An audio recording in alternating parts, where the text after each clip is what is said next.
Hi, I'm Jess CEO and founder of Rework It. I'm Teresa Sweeney, a senior executive in finance and author, and this is Rewritten, real talk for working moms who want it all. This is a podcast hosted by two successful working moms and friends who define success on their own terms and in very different ways. But if there's one thing we both agree on, it's this: you can't have it all, but you can have everything you want. The rules just have to be rewritten. Hey there, this is Jess Wass. I'm here with my co host Teresa, and this is Rewritten. And today we are going to talk about ambition after kids. What has changed? What hasn't changed? Are we still ambitious? Do we even have ambition or the energy for ambition? And so before we even pressed record, Teresa and I were just catching up and talking about that both of us actually have some pretty big professional milestones and deadlines coming up around the same time. And just talking about what we have the energy for in terms of what does that preparation look like, how has that shifted, and what we're not doing. So, Teresa, you are about to start a new job in a few weeks. Um, how's that feeling? I am both so incredibly excited. I am really looking forward to the opportunity that I have ahead of me, the role that I'm going to be stepping into, the team that I'm going to be joining. There's so much that I'm excited about. But also, this is candidly the longest time I've had in between leaving one job before starting the next one.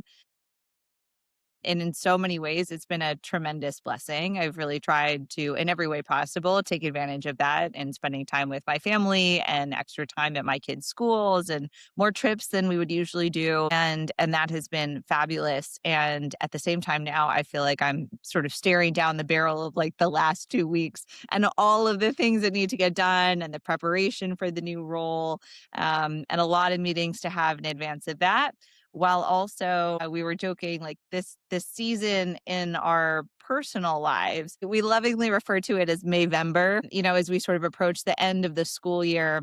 And there are just a million asks from the school. My husband and I were in this morning for an event that our daughter did, like a book publishing event, very sweet. There's an invitation for Monday to come into the classroom to see their work. There's a separate invitation for Wednesday for them to present a I want to bird know who project. puts together these schedules and why.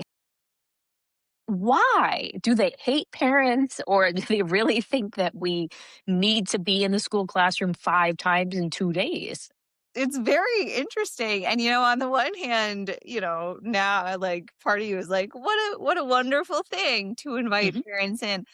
But on the Yeah, other hand, once. you're like, holy shit, like some of us also like have jobs. And by the way, even for those who don't, like they also do a lot of other things often. And so Yeah, I they're think, also like the classroom parents and PTA. And yeah, you're right that, yes, what a wonderful thing to be invited into the child's classroom. That is a wonderful thing.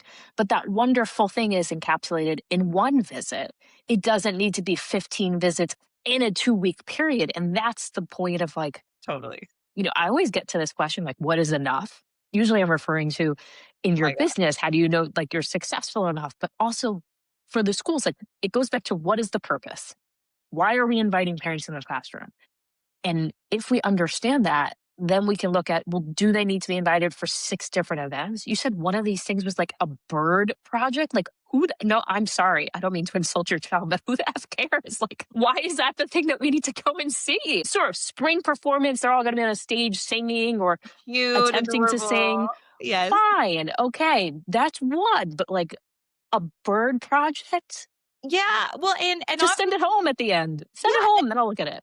And by the way, I like it's very interesting. Like you appreciate obviously the extremely tough position that it puts all of us in, by the way. And by the way, this is also not just moms, even though I feel like we often get the extra brunt of it. But like there is this expectation and obviously a tremendous amount of disappointment for your child if they don't see mom and dad, or at least mom or dad in the audience. And in some ways actually it becomes like to even offer it does set the expectation that you're kind of supposed to be there for your child, and if you're not, in some way you're failing them. And I think it's something that, I mean, is 100% and then an extremely heavy burden to put on parents. And I love the way that you framed it, because the short answer is there's definitely such a thing as too little. I mean, if there was one opportunity per year to kind of come into the classroom, that would also, or no opportunities, that would probably also be problematic, especially when they're young.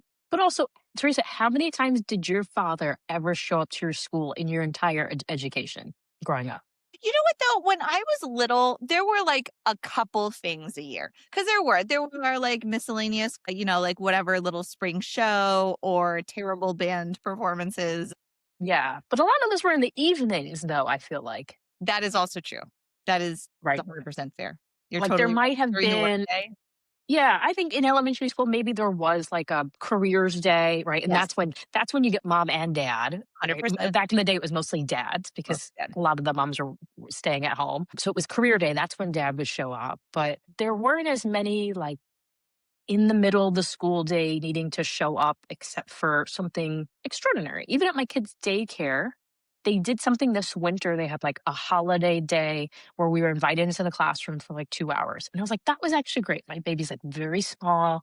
It was good to see. But there were, to your point about the peer pressure and the guilt, there were like 2 or 3 kids whose parents weren't there. And I felt bad. And maybe I shouldn't have felt bad because now I'm adding to that pressure of like they should have been there. But I know they couldn't. Some of them are doctors and shift workers where like it's just, I work for myself. I can go whatever I want. It hurts my business to not be able to work, but technically I can walk the 5 blocks. I'm right here. It was one time. And I don't know that we're getting invited back this spring until winter again. And that's Interesting. fine because they send pictures all day. I don't need to be there. Yeah, well, and it was funny because this has also been a shift. I mean, typically for us, I think there were probably 1 or 2 opportunities for us to come into the classroom last year for our daughter per semester has kind of been the norm. And that's typically fine. And by the way, they're usually the classroom visits are 20 minutes from 8 to 8:20 a.m. It's like that I think Okay, is so you show up to work maybe a little bit later if it's not on your way. That's 100%, great. not super obtrusive, what have you, and nice. But I definitely think there is this range of like what is just too much, and then we can sit here saying whatever we want about how the system should change and schools should probably be a little bit more considerate of like what that We looks. can do that. That's why we have this podcast. So we can exactly do that. Just talk about what we would do if we were in charge. Yeah. Totally, but actually, it is important also as a concept because our school, for example, just put out a survey asking the parents a number of questions in advance of kind of a bigger strategic initiative they have going. But as part of it, they did also just ask for feedback on the school, and it was something that I thought this was a wonderful opportunity to share, and mostly, especially as all of us think about kind of navigating our careers and the expectations of a family, like again, there is a sweet spot in the middle that's probably a nice amount of time. I do think one of the hard things for schools is you appreciate people are probably all over the spectrum, and it is so hard for them to truly please everybody. And so I Well, think, that reminds me of that article that I sent you. yes. So there's a journalist, Rachel Feinseg. I probably Okay. didn't pronounce her last name correctly. I apologize. But she used to work for the Wall Street Journal, which is how I know her because I owe her a lot because she featured me in one of her articles. Now I can say I've been featured in the Wall Street Journal, which is So nice. cool. But she wrote an opinion piece in the New York Times that was basically like begging parents, aka moms, to pull back on their ambition in our kids' lives, particularly school involvement, because it's getting out of control in terms of all the different activities there are, the number of activities, and also the level of which people are getting involved. We saw this probably growing up with someone whose science project didn't look like they did it themselves. Sure. But all the pressure to like every mom has to be an arts and crafts wizard. I'm really not looking forward to that time period where all of a sudden I have to be like a master chef for International Day and make some international cuisine that is, restaurant quality and then do their book project and their science fair project and do the arts and crafts and then put them in 15 different shirts for crazy shirt day and all of this nonsense. And what I liked about this article was basically like a cry out to be like, stop trying. Everyone, let's just all agree to just stop I trying. love And that. that resonated with me. Yeah. Not because I think because I've lost ambition like across the board, but because I think for us, like we want to be specific about where we pour that energy. And if you're pouring it over here, you don't have that energy for the things that you actually care about. And I think that's the point. We don't care about this. Yeah, and this is one I am endlessly fascinated by because by the way, my other favorite example of this, I feel like this shows up big time in extracurriculars, these like sort of outside events, Spirit Week, whatever theme day, whatever it is. But the other really big one is birthday parties. And by the way, this starts for 1-year-old birthday parties where it's like there must be this elaborate balloon arch and a place to take photographs. Was that one recently where there were goodie bags for the adults? Did I run all over the place trying to find specific customized cookies that I can give away to the adults and the families for my daughter's first birthday? And did I find a great one finally at a price point I could afford? Yes. And then did I take a bite later that night and say, this tastes like soap? Yeah. And it was so disappointing. I can't help but wonder because now too we've been in enough parties where it's like it's either the like it's just it's shocking in some ways the amount of money, time, attention we spend on things that actually fundamentally don't really impact the kids or anyone else's enjoyment. But it goes to why are we doing it and why are we doing it more? And it's because of the social comparison. Yes, And 100%. I was just on a call actually earlier today where the person I was talking to brought up there's like a social comparison theory, and it's by Festinger, I believe. Hmm. And it was just very topical that we're talking about this now. But with the rise, I sound so old, with the rise of social media, but that's really what's changed between back. That's literally what I'm about to say. Back in my day, when we were growing We up, got our the only Facebook access right. when we finally got school emails. Well, yeah, the only social comparison was literally like what your neighbor was doing, Yeah. and it was controlled. Now we're raising the stakes because somebody who lives in a completely different part of the country, maybe even a completely different part of the world, who may has a completely different income than us, has decided to do something, and then other people feel like we have to replicate it. And that's what shows up now, Yeah. not just in our neighborhood, but it feels like our neighborhood. And that's why people are doing it because they think that we have to, we Yeah. should do it. That And to your point, everybody else. correct. But your question really still stands, which is, well, what is the value of it? Yeah. And and it's funny because I loved that article that you mentioned around, kind of asking everybody to pull back. I mean, the other thing is just one of the things that I found to be extremely helpful as I don't know if coping mechanism is the right phrase to use here, but and that my husband and I have spent a bunch of time talking about also is just there are certain things where it's like I'm sorry, we're just not gonna do that. It is not aligned with what we think is important for our family and how we wanna spend our time. Now that said, like, I am a big fan of a birthday party. I love a birthday party. I believe life's events should be celebrated, and that it is awesome to celebrate the nice milestones. But my bias has always been, let's find a place that is way more do it all for you than not. I wanna make things super easy on myself. Mhm. And so everything we've done birthday party wise has been very streamlined. We rely on whatever decorations they have. There's nothing extra on that front. We keep the goodie bags really, really, really simple. Get a cake from our guy next door who's the best. And that's kind of our day. And that for me, and this is one where I have taken on the majority of the planning on this. I love throwing a party. I'm happy to do this, but I just keep it really tight. I probably spend max an hour, maybe 75 minutes, like look at a few options, pick one, decide stuff and go. And that's it. Well, I think that's a really important tool as well because something where I think things go off the rails as well for me, where I want to keep things simple, but they become overwhelming, is Yeah. because I give it too much time. And I honestly, I do try and do this in my work all the time. It's basically time boxing. So the idea of time boxing, for those who are not familiar, is you decide how much time you want to give to something. And then when you're new at this, I would literally set a timer and have it go off. And that's when you need to wrap up. So if you say, I only want to spend 20 minutes researching options for the birthday party, you set a timer for 20 minutes and that's that. Because if you don't, I think it's called, is that Cantor's Law? Yeah. Work Or expands to fill available time. Moore's correct. law? Cantor's Law, I forget work what. Yeah. basically will fill the time that you give it. So if you give it 10 hours, you will take 10 hours, but you could also give it an hour and get it done in an hour. And I think when I was planning even her first birthday party, I was doing things methodically, but I don't think I was time boxing as much. And so I do think we spent a lot of time, but we also didn't do it as a place, to your point, which is do it a place where like we just tell them what time we want it and they have done the rest. And there's a couple areas where if you want to do extra, like goodie bags or bring in your own cake or something like that, you can do that, but keep it simple. And I think sometimes we aren't intentional about, well, how much time do I really want to spend on this? And then just spend that time as opposed to letting it dictate to you. Yeah, I think that's spot on. And I would say it's that combination of you being intentional for yourself around how much does this matter to you? What do you really actually want the experience to be? What do you want it to look like? And then two is I think there's this element of I mean, look, I think the fact of the matter is 99% of the people who are at this, like, nobody's judging you. Nobody's judging you as much as you're judging yourself. Even if there is this lens of like, you feeling like the goodie bags weren't as elaborate as somebody else, or somebody else had a crazy balloon arch or the wildest cake you've ever seen, whatever that is.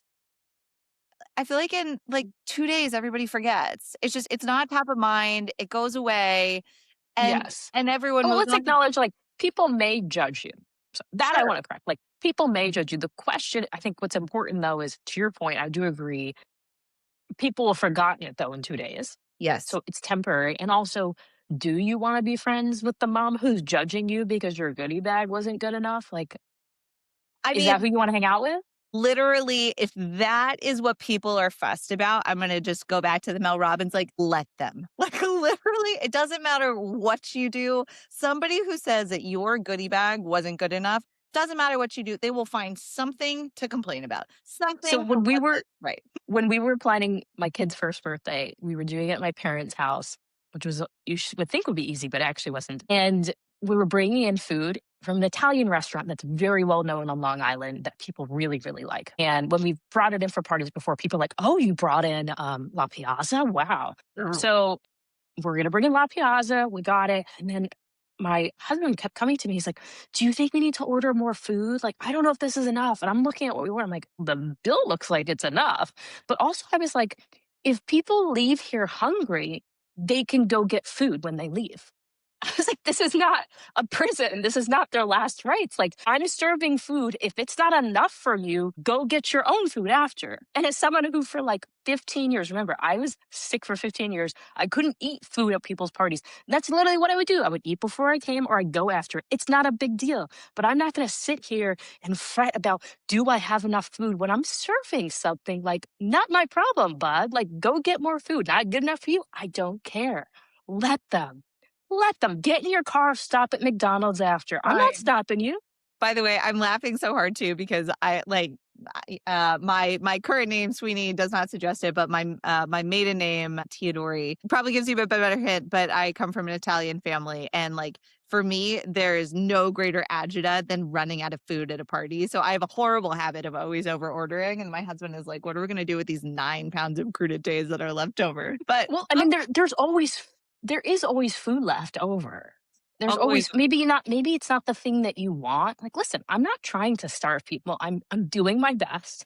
I have attended a wedding once where there literally was like not enough food, and I did judge that, and I do still remember it. So I sure, can yeah. be petty for sure, but I was like, listen, I'm trying here. If what I do is not good enough, people can either decide to one, not come to my parties ever again, which is great because it's expensive to feed people, and that just helps me. Or two, they just know, okay, you're not getting a lot of food at Jess's, so we'll just eat afterwards. I'm fine with that reputation, like I whatever.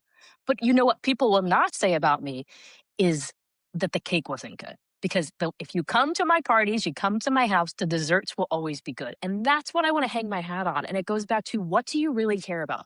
yeah. I care about the reputation about desserts. I don't care if you had enough chicken parm, okay? But you'll be like, the cake was really good. And that I'm good with. Yeah, I love that. And at the end of the day, it's like it was funny. I was with my sister-in-law, my brother for a birthday party also. They had beautiful decorations for their party. They had so much fun putting together. It was clear that it brought them a tremendous amount of joy. No problem. Like this in no way is intended to pass judgment about whatever the choice is. No, but it's doing what works for you. I have a Exactly. friend, I tended her party. The decorations are beautiful. You know, my friend Sarah, I like whenever she would do stuff, it was always good because she literally did that for a living. I don't think I could replicate that. And the amount Yeah. of effort I would have to put in to get there is not where I want to spend my effort because I am ambitious in my life, but that's not where my ambition lies. Yeah, and it's just that, like, you don't have to. That doesn't Correct. have to be a choice that you make for you. And part of it, I think the big thing about becoming a mom is then it just adds all these other potential spaces where you can, like, show off how ambitious you are, how talented you are or not. And I think it creates, especially for those of us who really value being good at our careers, Mhm. like being good corporate citizens, good leaders, team members, whatever it is, all of a sudden you're like, wow, do I just literally need to not be good at all these things? Or how can I possibly be good at all these things? But the answer is yes. You just have to let some of the balls, some of the proverbial bobs dropped. You have to let some of the things be things where you just look at it and say, I don't care about that one. I'm not going to optimize that one. And that's fine. We all have them. Yours will look different than mine and Jess's and everybody else's. But like, you just, at a certain point, the laws of physics apply. You run out of hours in the day, and that's it. Well, I think that's the key message that we always try and get across is that no, we do not agree with the adage that you can have it all. I don't think you can have it all. The point is, and you maybe don't, you shouldn't want it all. What you should want is to make sure you get what is important to you. But it starts with you defining what that is. When it comes to kids' parties, I want the kids to have fun and I want the cake to be good. Don't care about anything else. Okay. Don't care about anything else. Everything else is like do it to just get it done. Don't go overboard. That's what I care about.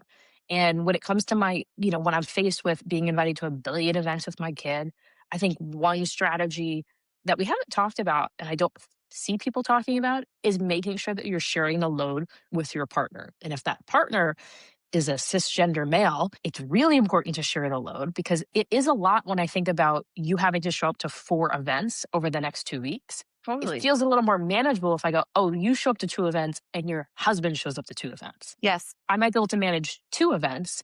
And together we've covered 4 events, maybe of the 6, because there's probably more. But if I have to show up to 4 to 6 events, that feels like a lot and too much. I totally agree. And that like thinking about what the right sort of split division of sort of time is. And again, like the ones where it's just we're not going to go to that. Like maybe that one's just Yeah, I'm not fine going if to the you don't. bird presentation, Teresa. Yeah, Sorry. I have to say I don't think I'm going to the bird presentation, and I hope my daughter forgives me. But it's I'm like gonna hold you to this. This is what I want. This is what I want the takeaway. Do not show up to this damn bird don't go. presentation. Let that one go. And then you can come back on the next episode and be like, Jess, this was the wrong No. decision. She's gonna hold it against you the rest of her life, or be like, what bird? To tell you, but there was the flip side of at the same time the spring presentation. I this one I think is really important to come back to because this was actually a very important trade off moment for me. Of I had booked a flight, had booked a trip. This is a trip with my best friend, and I thought I was and your best friend. yeah, I'm just kidding. my other best friend. So good. Sorry, I just want to mess with you. Oh no, it's totally appropriate. And so everything's booked, 8 a.m. flight. And then we get we get the note that this presentation is going to be at 9 a.m. on that day. And I looked at it. I didn't honestly even really need to have a conversation. I was like, I am going to feel physically ill. They do a Christmas show and the spring show. That's it every year. These years go so fast. I can't believe it's already the end of the school year. I was like, I am going to hate myself if I don't go to this. And Mm. that for me was like a no-brainer. And I was like, there's a way to make this work. I can adjust my flights on the front end, add a little bit more time on the back end, and cost me a little bit of money, but not so much that it was Worth it because you worth. wanted to go. Right. But it was like me making a very intentional trade of I want to be there for this. And so there was no resentment. And I talked to my friend about it of just like, I am so sorry this came up late, but I need to go to this. I really want to be here for my daughter on that. And it's not something I could forgive myself for missing. And obviously she was fine and we went about our And lives. you adjusted. You also didn't freak out and be like, well, I can't go on the trip now. Also that. Yeah. Right? And You were like, I'm just gonna adjust the time. It's really not that big a deal. Just fly out later in the day. Yeah, and I think that's, I was really remarking on it because in so many ways it's like I do think it's important because whether the conflict is something that's work related or by the way something that's school related that pops up relative to a work thing or whatever, it is important. Sometimes I think, I've certainly noticed in myself something that I had to really let go of as I got more senior, especially was like the feeling like I needed to do everything myself or be in everything myself. And partly when, especially becoming a mom and especially having more pulls on my time and things that I wanted to do outside of work, sometimes I did have to say, I cannot go to that. I recognize it needs to happen at this time. This may be immovable, whatever. I can't go. And so, who on the team can I empower actually to step into that? And those become wonderful moments to give somebody potentially an opportunity to stretch something outside a little bit of their comfort zone. And candidly, the vast majority of the time, it's fine. And if they walk into that and do it a little bit differently than you would have, um, or they make a call that you don't totally agree with, those can one be excellent experiences for them to learn and to give them Yeah, feedback and teachable moment. reparations, 100%. And also, by the way, sometimes if they just do it differently, that's also fine. There's not one right way to get through most things in life, and partly that's a big opportunity to learn. Well, that's a big leadership learning, which is Yes. if we're trying to get to grandmother's house, a lot of leaders are like, my path. There's only one path. Follow the path that I took. And in Yep. reality, someone can carve their own path. There might be other paths there. And when you delegate, you really need to let that go Yes. and say, what we need to align on and what I need to set you up for success on as a leader is what is the goal? What is the destination? Where are we trying to go?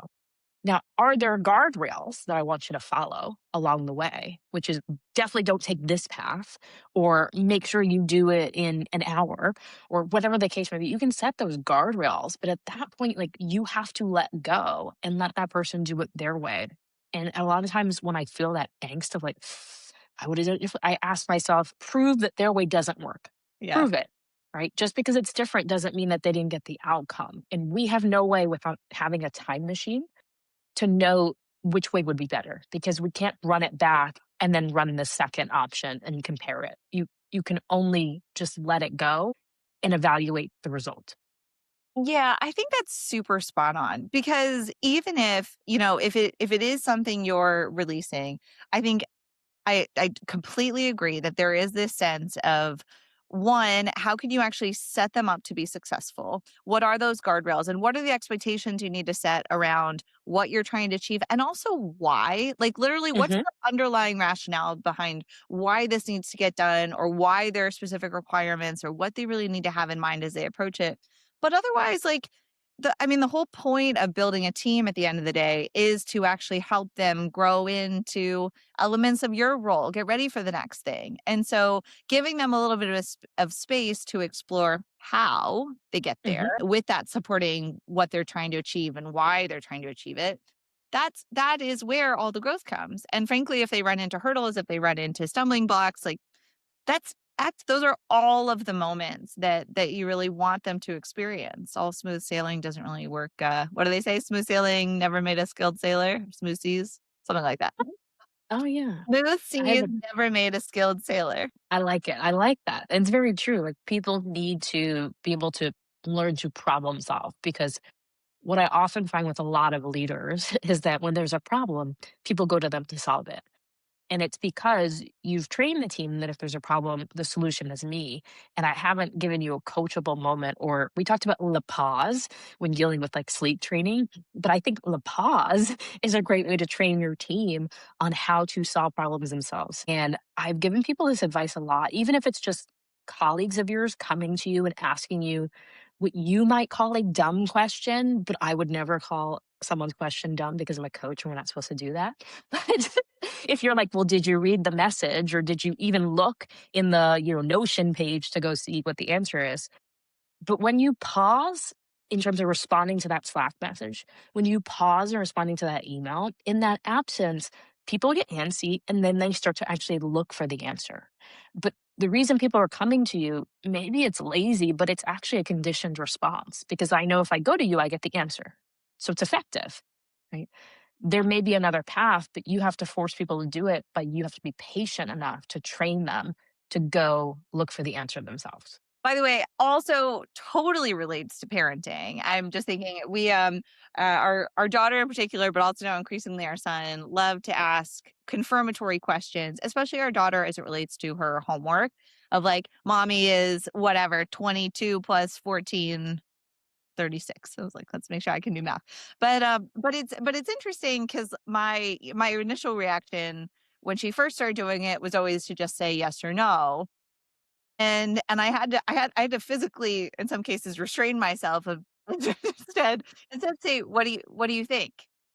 Because it's almost this lens of like, and by the way, this relates to everything around expectation, I think also with kids, expectation setting, which is that if it's always external validation that helps them feel certain, I do think that that is a crutch. There's a little bit of Yes. like, even how we've tried to talk about things is like, what's another way you can check your work on that? How did you solve it the one way? And is there something else you can do to make sure about it? And it's not to say you obviously should never ask if something's right or not or get another perspective, but it's actually building the tools inside of them at a very early age to also figure out how they can be confident in their own work, to know that they've actually explored something different ways and their own ability to actually solve a problem and figure something out that's hard for them. And They need to learn to trust themselves. And I know totally, so many adults who do not trust themselves. And that question that you yes. asked is golden. What do you think? What do you That's think? literally the advice I've given my clients when their team keeps coming to them, or when I have one client who's got partners who come to her all the time asking for stuff. And I said, ask them when they say that, well, what do you think? Put it Yes. back on them. Let them start to think for themselves so that they learn they can come up the answer and stop bothering you about this nonsense. Totally. And I think it was in Dan Martell's book in like Buy Back Your Time where he had a particularly good, I thought, exercise for how to support that with your team. And it was when they come to you with a problem, it specifically asks them for tell me 3 potential solutions and ultimately which one you recommend. And you can go back, but it encourages them because sometimes what happens too is people sort of just anchor on the first thing that they think of. And I think that there's something very valuable about actually spending a little bit of time to explore the options, again, appropriately sized relative to the importance and urgency of the task, but spend a little bit of time exploring like what are the options available. And then actually have them say, okay, like based on all that, like do a little bit of work on what they are, pros and cons, whatever, and then come back with what you recommend. By the way, we've done the same thing with our kids with all kinds of stuff. Like we had like one little period. As our kids have gotten older, it's like you go through the phases and stages of things being hard and then easy and then hard again, whatever. My favorite example always is like just getting out of the door in the morning, going ready for school. And obviously when they're 2, it's like, how could it possibly take so We had 20 minutes of screaming this morning while I'm trying to shower. And I was like, long? what is going on? Why? What is happening? And then they were really good about it and got themselves dressed. And then you introduce like school uniforms that they can't do themselves and Some of us whatever. do, All bets yes. are out. Yeah, helpful. Thanks. But I had a great conversation actually with my son this morning of like, well, like it took us longer to get out this morning than we wanted. Like, what happened? Like, let's look at this. Like, what went wrong here? He was like, a lot of time eating. I was like, you did spend a lot of time eating. And eating is important. That's totally reasonable. What should we do? What are some ways we could solve this? He was like, well, we could have earlier breakfast. And I was like, we could. He was like, also, like, we could have 1,000,000 bites of breakfast and just eat it all in one bite. And then there would be a dinosaur. And I was like, totally, dinosaur. That sounds right to me. Yeah. Why not? But he kept going, and there were all these like really cute ideas for like what we collectively could do. And I loved it, and I think it also applies in work settings because it was a little bit of like I was sort of externalizing the problem. It's like it's not your fault, it's not anybody's fault. It's like, wow, this issue happened that we are on the same side of the table looking at together. And what can we do about that? What are some ways that we could solve it? What do we think might actually work? What are we excited about doing? And then just go. Well, it's also an important skill to develop because you're also pointing out that something didn't work. And instead of Also, getting defensive about it, which adults will do because they're past the point, I think, of being open to improvement. And instead, they're internalizing it as I'm bad. I Yeah, did something bad. And totally. nobody wants to be bad. So we just reject the notion because I'm sitting there thinking, I'd love to have that conversation with some people in my life, but I don't think they would respond to the question because immediately the wall would go up and be like, well, it's not my fault that I'm late, because of blah, blah, blah. And Yeah. it becomes immobilized. And you're teaching early on, like, if something doesn't work, let's look at it. And that's the way I've always been. I've always been one to not well, I shouldn't say always, but generally my MO is to look at things and say, well, how could it be better? Or how can I do it better? And I don't take offense to that. I was even asking Claude earlier today to look at a sales conversation and even talk about how I talk and how I said that I sound like a coked up monkey sometimes when I get excited. Like, and I made Claude laugh. I made Claude laugh. So, that was a good one. But I said, listen, I feel like I could be doing this better.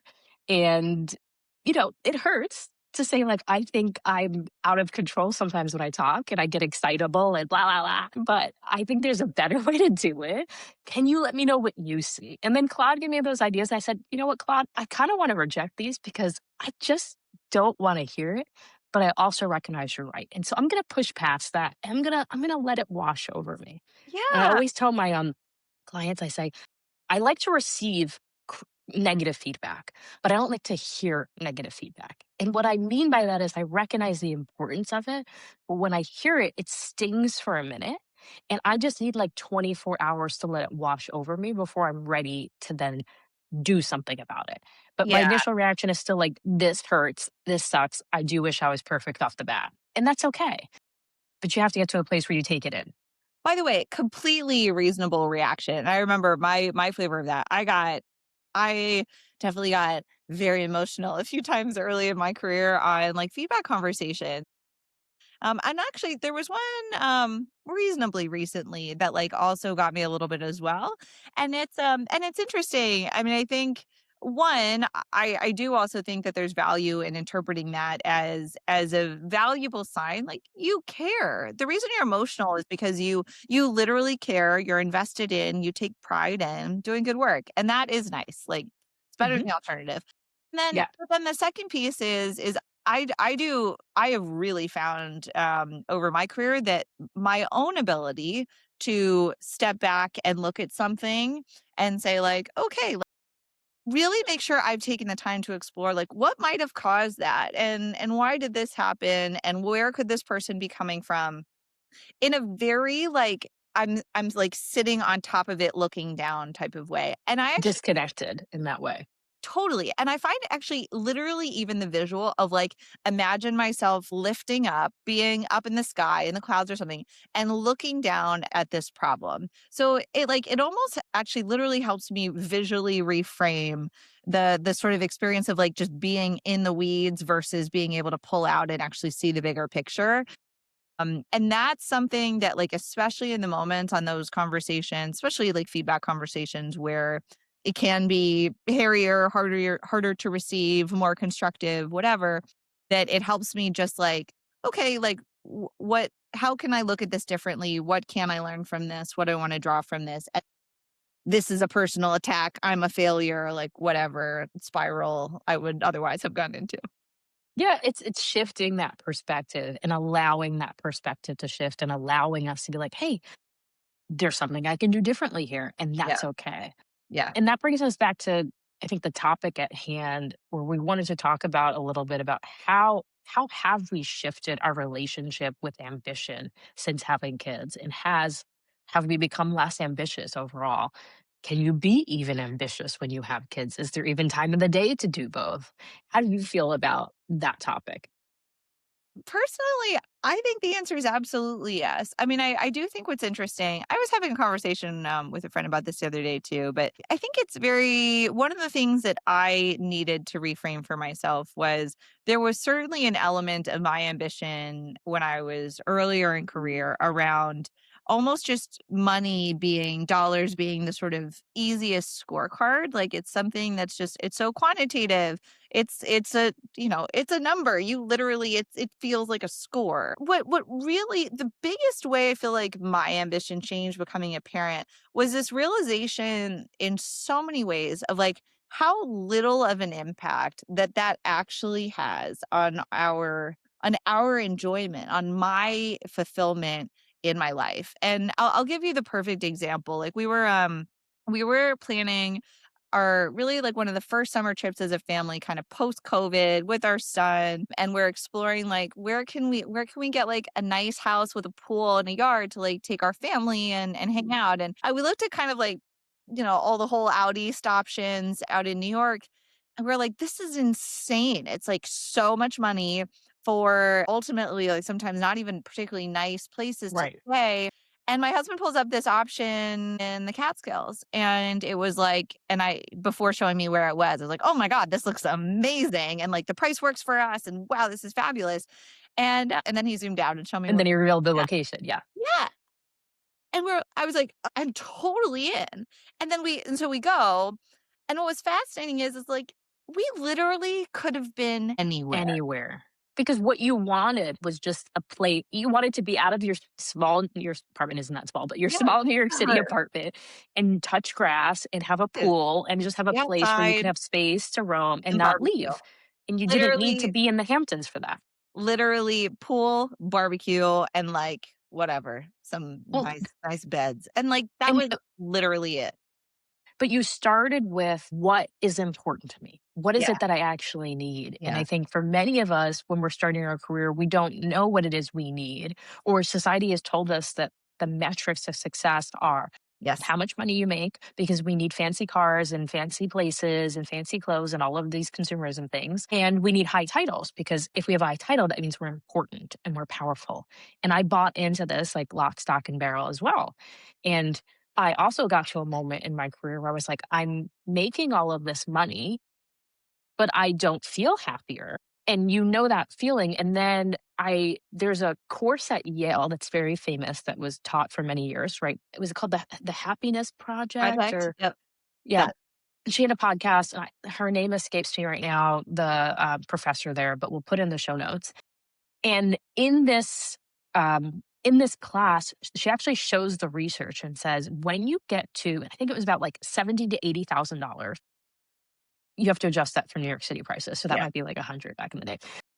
Actually, when you get past a certain level, more money does not equal more happiness. So it's taking into consideration that yes, money is important. We're not sitting here from our privileged churches and saying money doesn't matter. Obviously, it matters. If you don't have money, you know that it matters. Like we need to be able to pay for certain basic things. Like we need to not feel food insecure. We need to feel like we have a safe place and home where it could be. We need to pay for daycare and childcare so that we can go to work. So money does matter, but there is a point at which when you get more money, you don't get more happiness. And I felt that intrinsically. And because I'm a nerd, when I saw the data to back it up, I was like, oh, this is a thing. Right? I needed Totally. that validation, that because I'm looking around and everyone else is still playing the game, and I was taking myself off the track, and I was like, am I the cuckoo person? Like it was like a Truman Show moment. Like, is it just me, or is everyone else just like an actor in this story?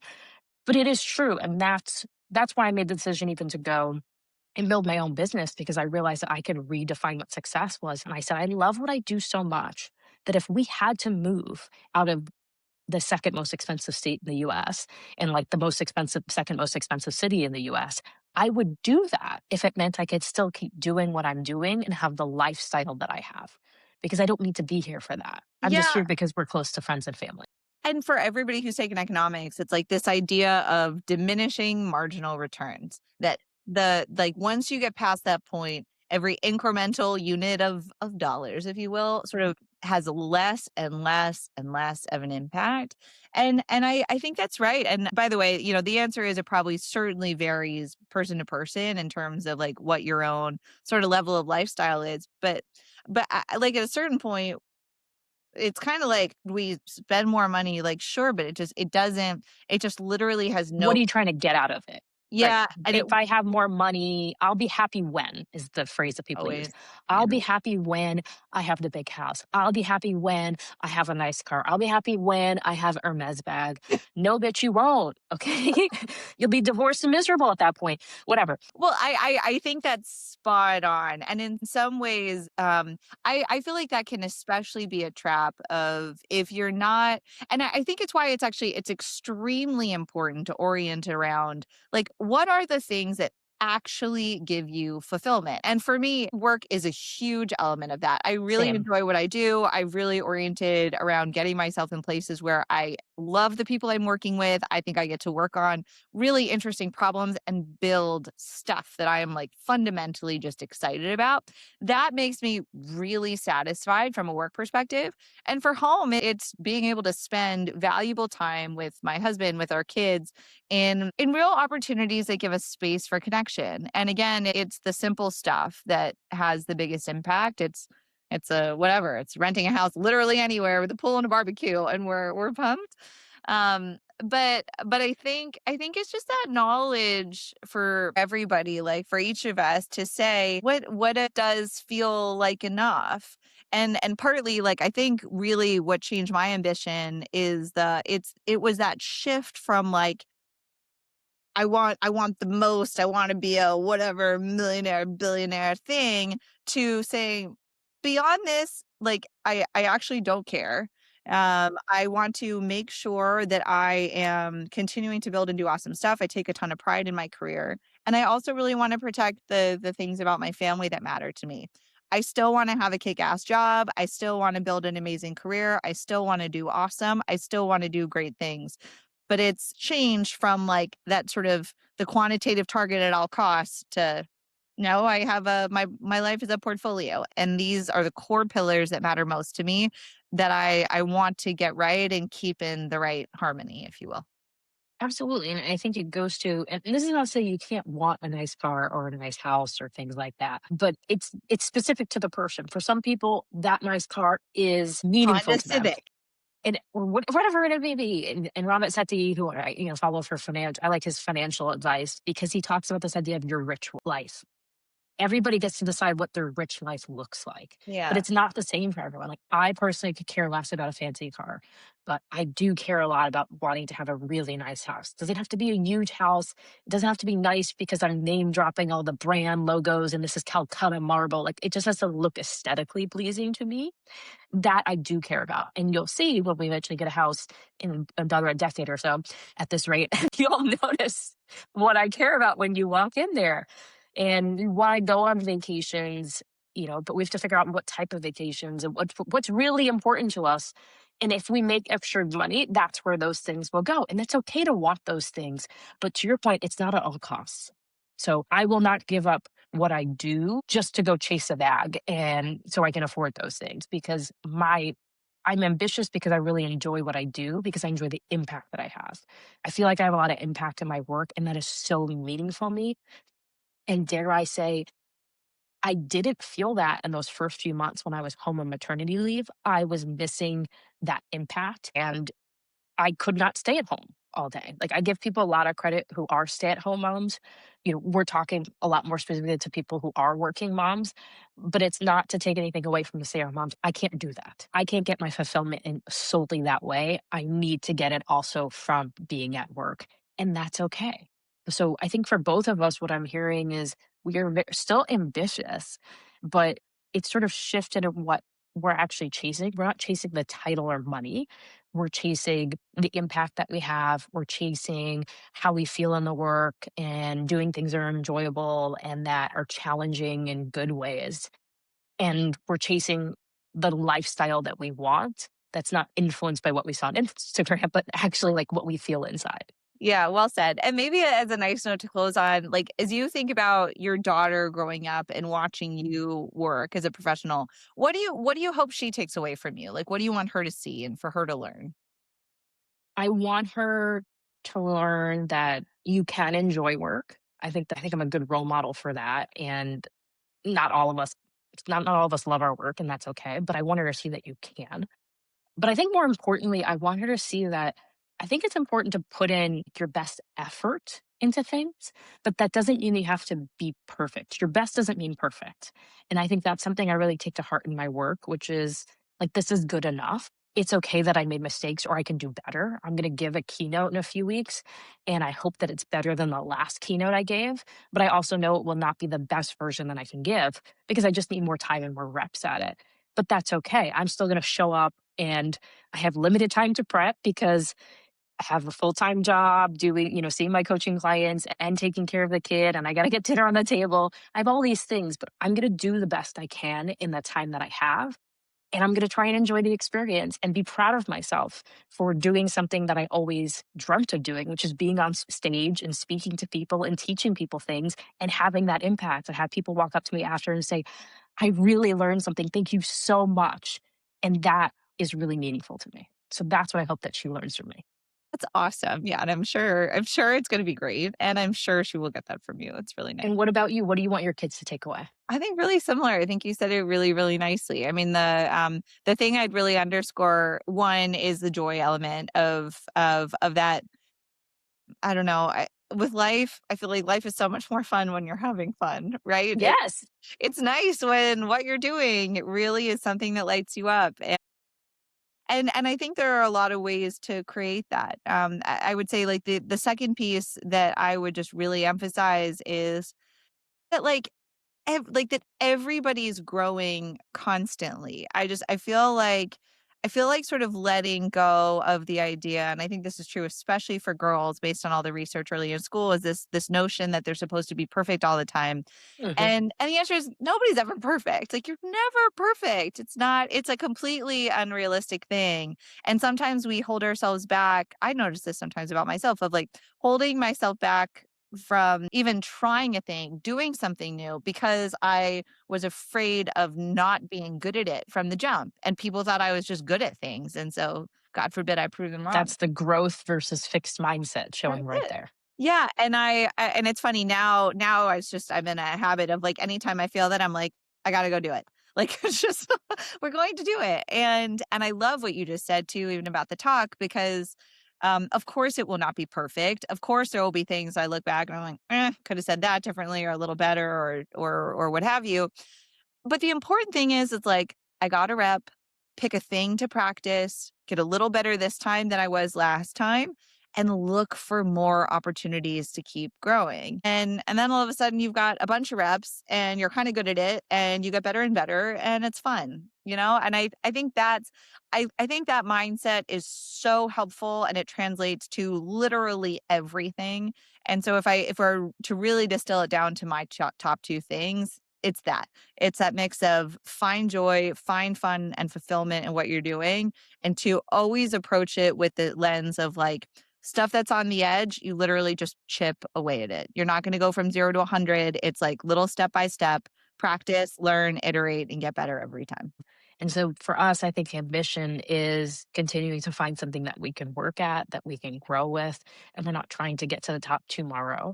We're not trying to be perfect versions of that. And giving ourselves grace, because we're not just one thing. We are taking care of family. You might be part of the sandwich generation, also taking care of aging parents as well. So ambition doesn't have to stop. It just needs to shift and change. But more importantly, I think you need to be really clear on what's important to you and where you're trying to go. And that's what we always hit home about. So thank you for the conversation today, Teresa. And we hope that you listen to our next episode. All Bye, right. everyone. See y'all soon. Thanks.